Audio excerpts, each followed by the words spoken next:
Thank you, Tim. And good morning, everybody. My name is Ed Thorose. I'm president of Honey Badger. It's a pleasure to share our story with you. So what is Honey Badger? Honey Badger is a bit of a different company from most of the companies at this conference. We are a silver consolidation and roll-up company as opposed to a pure explorer developer. And our goal is to aggregate silver assets at various stages of advancement with the aim of giving our shareholders maximum leverage to the silver price and to the geologic potential of the properties. So you can think of us as a silver ETF, but unlike an ETF, we will be doing work on our assets to add value, daylight value, but in controlled, moderated amounts, with the aim ultimately to monetize those assets, sell them to other developers and producers, and hopefully retaining streams or NSRs on those assets. And we're essentially looking to aggregate three tiers or categories of assets. The first being district scale high-grade silver properties, of which we have a number.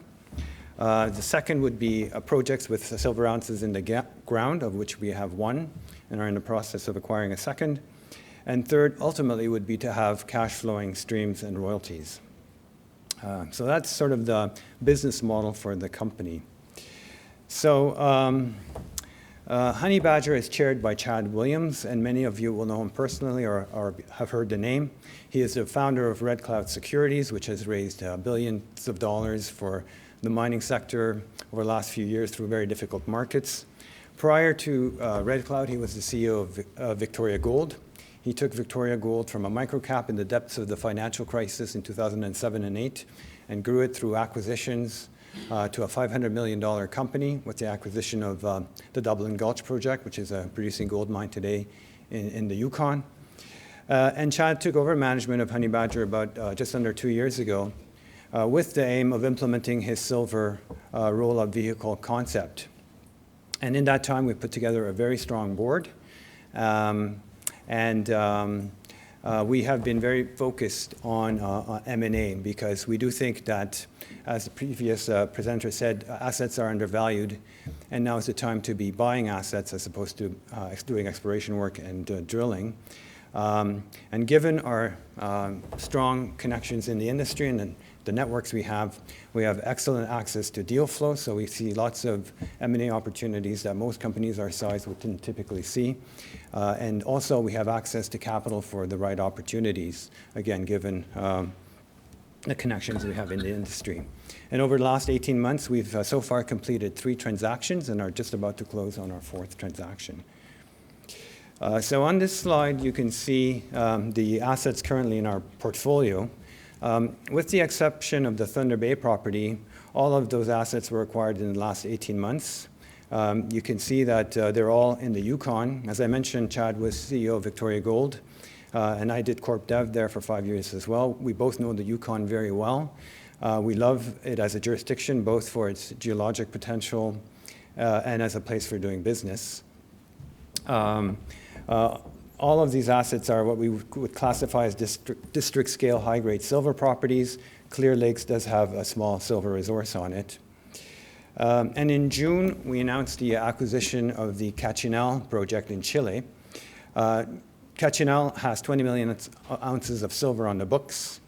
We're about to close this transaction imminently, and I'll provide a bit more color on Cachinal and the other assets shortly. So I just want to provide a bit of an overview of our board of directors. So as I mentioned, Chad is chairman. We have Doug Eaton as a director. Doug is a veteran Yukon geologist with decades of experience in the Yukon. He's a founding partner of Archer Cathro, which is a highly respected geological consulting firm based in the Yukon. He has a number of discoveries under his belt in the Yukon and BC, a very highly respected geologist. John Hill is a capital markets person, investment banker based in the US. He previously has managed $2 billion in various mining funds and was chairman of the Denver Gold Group, which hosts the Denver Gold Show. Again, highly respected in the US, very well networked in the US capital market side and the mining side. And then Brian Briggs is a seasoned mining engineer with a huge amount of underground mining experience and experience building plants and processing facilities based in the U.S. as well, with a fantastic network of connections in the U.S. A quick overview of our capital structures information. We trade under ticker TUF. For the last few months, we've been treading water, basically trading between 5 and 8 cents a share, which is frustrating because we do feel that we have been creating value during this time. We do feel like a turnaround in the sector is coming, and hopefully the value we've created will start to be reflected in our share price.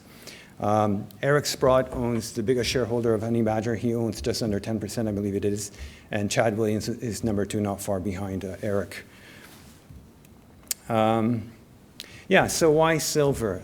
We obviously like silver because it combines the best of precious metals and base metals. Silver is a monetary metal like gold. It's been a form of currency for centuries, and as such, it's a great inflation hedge and a hedge against paper currencies, fiat currencies. Silver is also an industrial metal and widely used in industry because of its physical properties. It's an excellent conductor of electricity, so it's used a lot in the high-tech sector. It's used in high-tech electronics, in 5G telecom networks. Increasingly also, silver is being used a lot in the green energy revolution, specifically with the manufacturing of solar panels and electric vehicles. And for the last few years, the silver market has sort of been in supply-demand equilibrium. The last 3 years have been a supply deficit. But solar panels and EVs comprise about 15% on the demand side of the silver market. And all projections are that manufacturing of solar panels and EVs will be increasing in the coming years, and that should bode well for silver demand and silver prices. Skip over this 2 slides. Yeah, so I just want to give a bit of an overview of our assets. So as I mentioned, we're just in the process of acquiring Cachinal in Chile. It's got 20 million ounces. First of all, it's a low sulfidation epithermal deposit.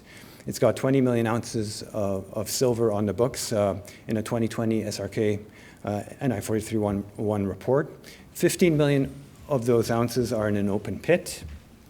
And what we like about Cachinal is it's the kind of project that could be brought to production relatively quickly as a small open pit project for low capex. And we also like the optionality it provides. We can look at, for example, a higher grade starter pit within the existing open pit. Drilling in the past has identified that there are high grade feeder structures underneath the open pit, so that requires more drilling to potentially expand that type of resource. And also the rest of the property is completely virtually unexplored.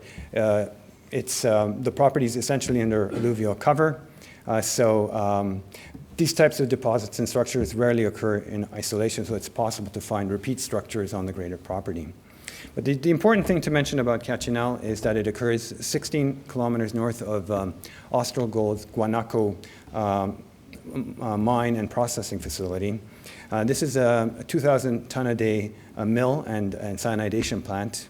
Currently, it's under capacity, and we know the Austral people very well. They hosted our site tour there a couple of months ago, and we're currently in discussions with them to see how we can work together to derive value from Cachinal. So we're expecting to close this transaction in the coming weeks. In the Yukon, we also have the Clear Lake property. This is a SEDEX deposit with 1.3 billion pounds of zinc and 5 million ounces of silver. We paid $250,000 of cash for this property in May of this year. It comes with a Class 3 permit, which allows you to drill up to 30,000 meters of drilling.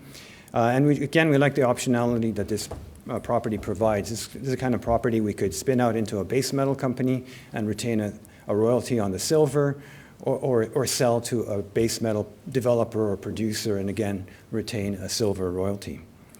In the Yukon, we also have Plata.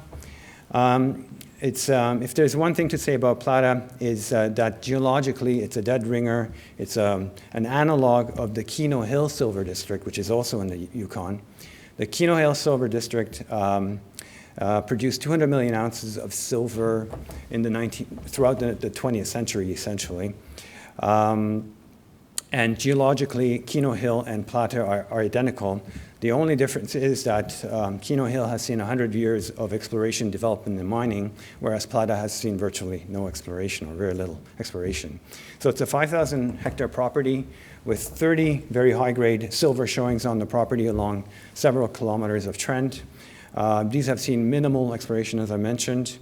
The property has seen some very high-grade, small-scale mining in the 1970s and 80s, where these producers basically hand-cobbed about 300 ounces of very high-grade silver. Grades were so high that they were able to fly ore out as opposed to trucking ore out. And yeah, we did a small program at Plata, a surface sampling program, not this past summer, but the summer before, to confirm some of the historic grades, and sure enough, we were able to obtain bonanza silver grades at a number of showings, all the showings we tested, and I'm talking about kilograms per ton of silver at these showings as opposed to grams per ton, as well as very high grades of lead and zinc. We also sampled some of the ore bags left behind by these historic miners. There's 90 bags left behind, and obtained phenomenal silver grades. Now this is all selective sampling, but it does speak to the high-grade nature of the mineralization here. And it's the geologists that did the work are intimately familiar with the Keno Hill district, and they say this is identical geologically to Keno Hill. So we really do like the blue sky potential of Plata. We do think it's special and has a lot of potential.